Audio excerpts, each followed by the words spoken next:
ენერგეტიკის სექტორში კი მესამე კვარტალში პირდაპირ უცხოური ინვესტიციების მოცულობა შემცირდა. ივლისის-სექტემბრის პერიოდში ენერგეტიკის დარგში მხოლოდ 14 მილიონი დოლარის ინვესტიცია ჩაიდო, რაც წლიურად თითქმის 60%-იანი კლება. აღსანიშნავია, რომ ქართული ოცნების მთავრობის გადაწყვეტილებით 1,7 გიგავატის ენერგოპროექტების განაცხადების განხილვა შეჩერებულია, რომელშიც როგორც ჰესების, ასევე ქარის და მზის სადგურების პროექტები შედიოდა. როგორია საინვესტიციო გარემო ენერგეტიკის დარგში, მათ შორის მზის სადგურების მიმართულებით, ამ თემებზე სტუმართან შაინ ენერჯის დამფუძნებელთან ნინო გადელიასთან ერთად ვაგრძელებთ საუბარს. ნინო, მოგესალმებით, დიდი მადლობა თქვენი დროისთვის და სტუდიაში სტუმრობისთვის. როგორც ვნახეთ, ოფიციალური სტატისტიკა აჩვენებს, რომ მესამე კვარტალში ენერგეტიკის სექტორში გვაქვს კლება, ასევე პარალელურად ვიცით, რომ გარკვეულწილად ქართული ოცნების მთავრობამ გადახედა ამ ენერგეტიკულ პროექტებს და 1,7 გიგავატის მოცულობის პროექტები ამჟამად მათი განხილვა არის შეწყვეტილი. რომ შევაფასოთ, რა ვითარება არის საინვესტიციო გარემო, რასთან გვაქვს ახალ საქმე დარგში და როგორია განწყობების ინვესტორების იმ ფონზე, რომ როგორც გარკვეულწილად შეიძლება ახლა გართულებული და შეჩერებული არის პროცესები, როგორც ხედავთ. პირველ რიგში მოგესალმებით, მადლობას გიხდით მოწვევისთვის. ენერგეტიკის დარგში არის გარკვეული ცვლილებები, თუმცა ეს ნაწილი ორად შეიძლება რომ გაიყოს. პირველი არის მიკროსიმძლავრის ელექტროსადგურები, რომელსაც არეგულირებს მარეგულირებელი კომისია სემეკი და მეორე არის მცირე სიმძლავრის ელექტროსადგურები.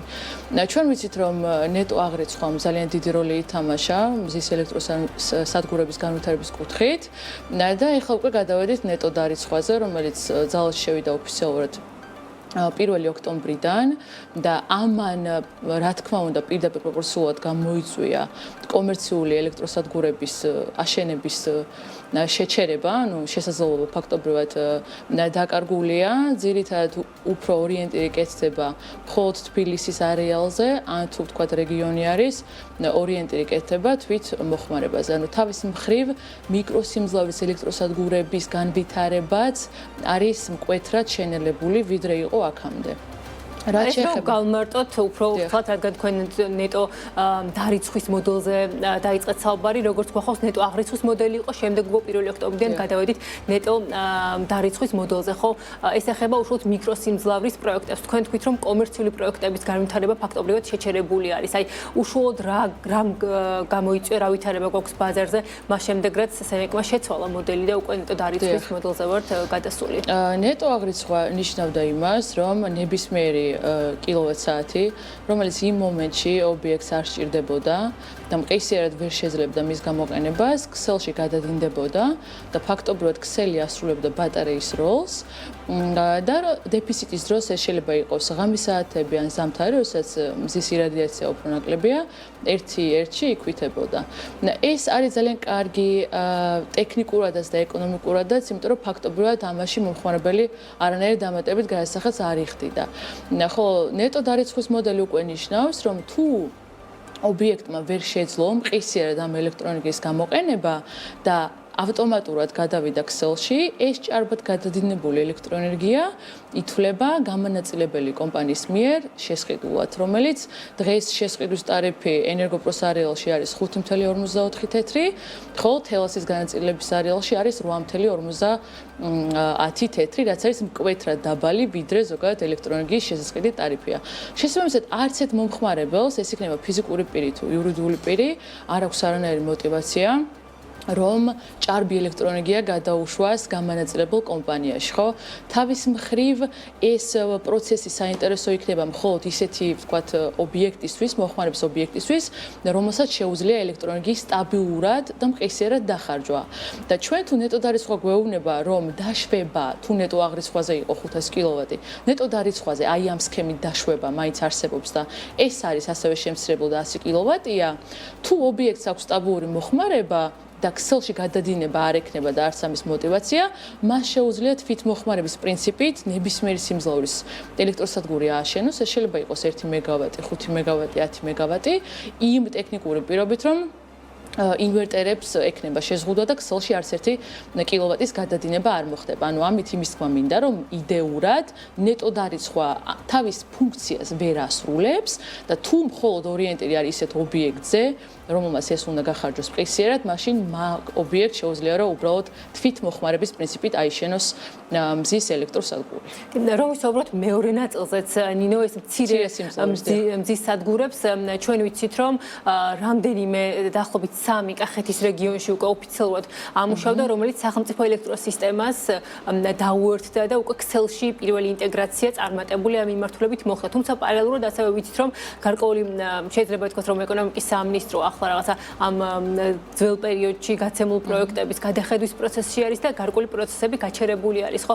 აი აქ თქვენ როგორ ხედავთ სამომავლოდ იგივე მზის ენერგიის განვითარების პოტენციალს საქართველოში, ხომ არ ელოდებით, რომ შეიძლება შეფერხდეს მზისადგურების, მცირე მზისადგურების მშენებლობა, იქიდან გამომდინარე, რომ რაღაცნაირად პროცესები გაჩერებული აქვს თავად სახელმწიფოს.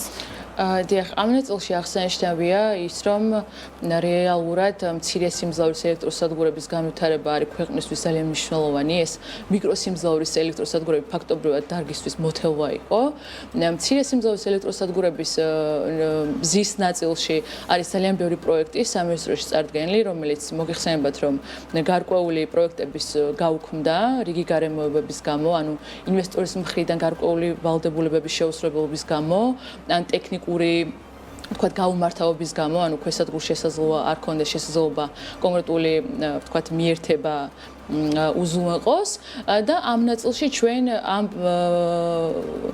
თქვათ მეორე და მესამე თქვათ გაუქმებების პროცესს ველოდებით, ანუ ფაქტობრივად მიდის ახლა ფილტრაციის ეტაპი და ალბათ მომდევნო წლის მეორე კვარტლიდან, ანუ გაზაფხულიდან უკვე ბევრად უფრო გამჭირვალე გახდება მოცემულობა, თუ რომელ ქვესადგურებზე იქნება თავისუფალი მიერთების შესაძლებლობა, საბოლოო ჯამში რომელ პროექტებს დარჩებათ ნებართვა და რომელი გადავა სამშენებლო ფაზაში და ასე შემდეგ. თუმცა მიუხედავად იმისა, რომ ეხლა ითვლება, რომ კომპლექსური პერიოდია, არ ნიშნავს იმას, რომ ბაზარს ვთქვათ არაპოზიტიური მოლოდინები აქვს, იმიტომ რომ თავის მხრივ მათ შორის საქართველოს სახელმწიფო ელექტროსისტემას და მათ შორის ეკონომიკის სამინისტროს შესაბამისი უწყებები ძალიან აქტიურად არიან დარგის მოთამაშეებთან კომუნიკაციაში. თქვენ თქვით, რომ ველოდებით, ასე ვთქვათ, მეორე მესამე ტალღას აი ამ პროექტების გადახედვის და შეჩერების სავარაუდოდ მომავალ წლის გაზაფხულზე, ხო? აი ეს ყველაფერი იგივე მზის ენერგიის პოტენციალზე საქართველოში როგორ შეიძლება აისახოს და რეალურად აი სამშენებლო ეტაპზე როგორ ფიქრობთ, თუნდაც წარდგენილი პროექტების რა ნაწილი შეიძლება გადავიდეს? ნახეთ, ზოგადად ეხლა რა პროექტების ექვემდებარება გაუქმებას, ეს პროექტები არ არის გუშინ და გუშინ წინ აღებული, ეს წლებია, ეს ნებართვები გაცემულია და ისერაც და ასედაც ეს ელექტროსადგურები არ შენდებოდა და ფაქტობრივად აი ფურცლის ინვესტორები გამოდიოდნენ. სახელმწიფოს მიზანი არის, რომ აი ამ ახალი ვთქვათ რეფორმით, რომელიც უკვე მომდევნო წლიდან დაიწყება როგორც სისტემის ნაწილში, ისე სამინისტროს ნაწილში, რეალურად აშენდეს ელექტროსადგურები და რეალურად საქართველოს ენერგოსისტემას შეემატოს გენერაციის ობიექტები.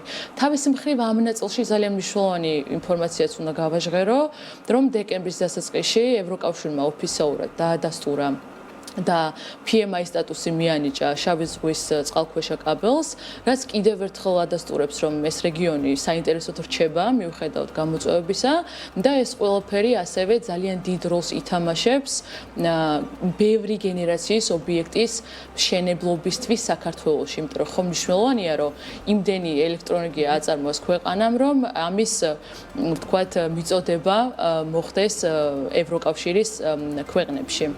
და დამატებით ეს პროცესი ინვესტორების მხრიდან უფრო მეტ სანდოობას ქმნის ინვესტიციის განხორციელების კუთხით.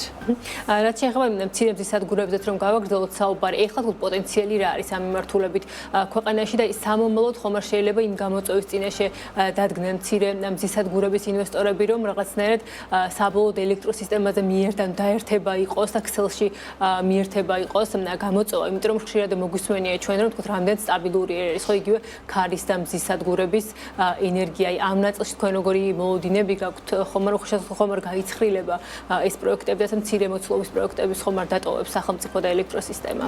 დიახ, ამ ნაწილში აღვნიშნავ იმას, რომ აუცილებლად უნდა გაიმიჯნოს, რაზეც ჩვენ აქტიური კომუნიკაცია გვაქვს შესაბამის უწყებებთან, რომ არ შეიძლება პირველ რიგში ნებართვის ნაწილში რომ 2 მეგავატიან მზის ელექტროსადგურს და 20 მეგავატიან ან 100 მეგავატიან მზის ელექტროსადგურს ერთი პროცესი ჭირდებოდეს და ერთი ნებართვის დრო, იმიტომ რომ 2 მეგავატიანი ბევრად მარტივად შეიძლება რომ აშენდეს და ნაკლებად უსაფრთხო არის ნებისმიერი, ვთქვათ, ქვესადგურისთვის და ქსელის დატვირთვისთვის.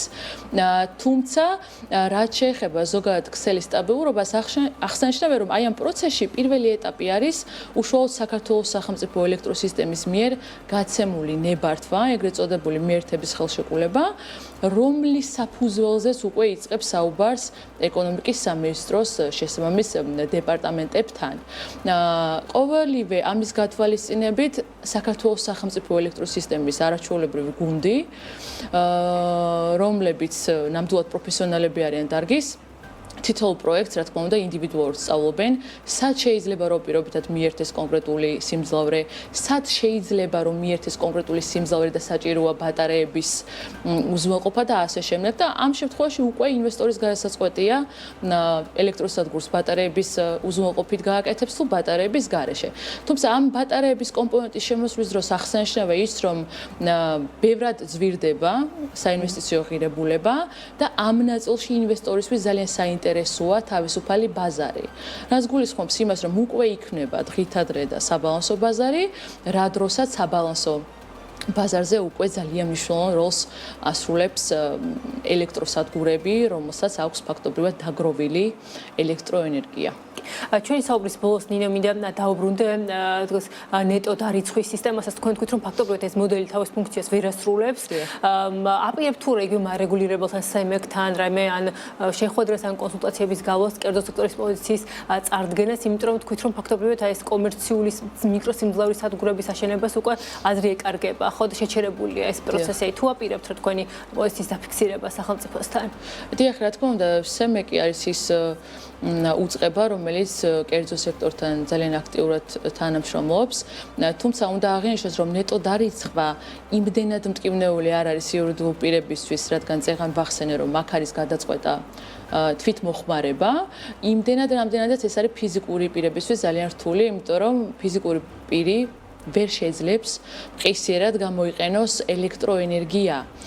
იმიტომ რომ შეიძლება გასულია სახლიდან, სამსახურის გამო, სწავლის გამო და მას არ შეუძლია ფიზიკურად ამის მომენტალურად გახარჯვა. მიუხედავად იმისა, რომ ელექტროენერგია არის ყისიერი მოხმარების პროდუქტი და აღსანიშნავია ის, რომ ეს ნეტო აღრიცხვა და ნეტო დარიცხვაზე გადასვლა არ არის რაღაცა პრეცედენტი საქართველოსთვის, აბსოლუტურად ყველა ქვეყანაში მსოფლიოს მასშტაბით, სადაც დაიწყო ნეტო აღრიცხვით დარგის განვითარება, ყველა ქვეყანა გადავიდა ნეტო დარიცხვაზე და ამაში ახალი არაფერი არ იყო და ამის მოლოდინი ყველას ჰქონდა.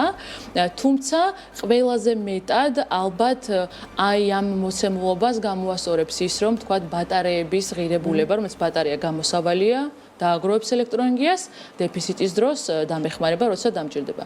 ბატარეების საინვესტიციო ღირებულება უნდა შემცირდეს და დამატებით ძალიან საინტერესო იქნება თუ მზის ელექტროსადგურებს, რომელიც არის ბატარეებით და ბაზარს ახლა ძალიან ჭირდება, ფიზიკურ პირებსაც და იურიდიულ პირებსაც, ვთქვათ, საფინანსო ინსტიტუტების მიერ მოხდება გარკვეული სუბსიდირებები, რომ იქნებ ამის წახალისებით მაინც მოხდეს ბატარეების განვითარება ქვეყანაში. კი ბატონო, ძალიან დიდი მადლობა ნინო საინტერესო საუბრისთვის. წარმატებებს გისურვებთ. ნინო გადელია, Shine Energy-ს დამფუძნებელი იყო ჩვენი სტუმარი, როგორც მოისმინეთ, საუბრობდით ენერგეტიკაში, მათ შორის მზის ენერგიის მიმართულებით არსებულ ვითარებაზე ქვეყანაში.